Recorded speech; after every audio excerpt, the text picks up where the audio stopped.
교회는 건물이 아니라 사람입니다. 프랭크 바이올라라는 학자는 사도행전에 등장하는, 우리가 이미 1장부터 12장까지 살펴본 그 사도행전에 등장하는 초대교회를 연구하면서 기독교는 역사상 최초의 성전이 없는 종교임을 밝혀냅니다. 기독교는 역사상 최초로 성전이 없는 종교였다는 겁니다.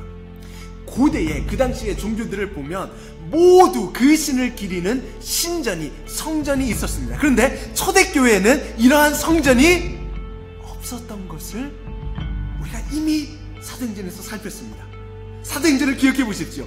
당시 사두개인과 대제사장과 같은 종교 지도자들이 당시 성전을 차지하고 있었습니다. 거기서 구약의 율법을 가르치고 제사와 예배를 드렸습니다. 그런데 하나님의 임재는 그 성전이 아니라 초대교회 공동체에 있었습니다.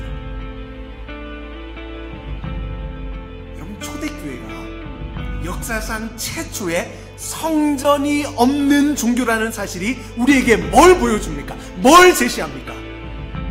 초대교회 교인들은 한 번도 교회를 건물로 여기지 않았다는 겁니다. 초대교회 교인들은 교회를 건물로 여긴 적이 없습니다. 그들에게는 성전이 없었거든요. 그들은 교회를 하나님의 백성의 공동체로 여겼습니다. 초대교회 성도들은 그들 자신이 하나님의 성전이요 하나님의 집이라는 분명한 인식을 가지고 그 믿음을 따라 살았습니다. 그들은 자신들의 가정에서 모였습니다. 그들은 자신들의 삶의 자리에서 모였습니다. 그들은 공동체로 모여 복음의 원리를 살아냈습니다. 그들에게는 그게 교회였습니다. 초대교회 성도들은 그들 자신이 교회였기에 교회의 예배와 기도와 성교는 일상생활 그 자체에서 이루어졌습니다. 그런데 교회를 건물로 인식하기 시작하면 예배 드리기 위해 교회로 가야 합니다.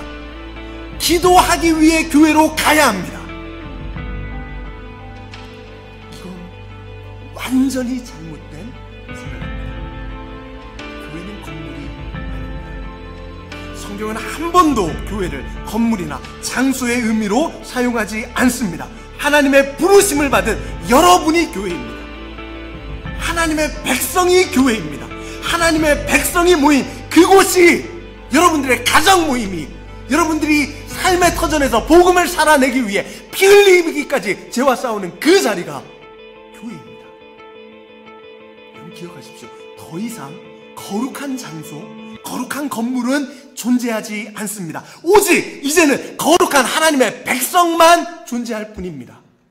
성경이 이렇게 말합니다. 너희는 택하신 족속이요 왕같은 제사장들이요 거룩한 나라요 그의 소유된 백성이니. 여러분이 거룩한 나라, 여러분이 하나님의 소유된 백성, 여러분이 바로 교회라는 말입니다. 여러분 잊지 마십시오. 교회는 장소나 건물이 아닙니다. 여러분이 교회입니다. 그러니 이제 교회로 사십시오.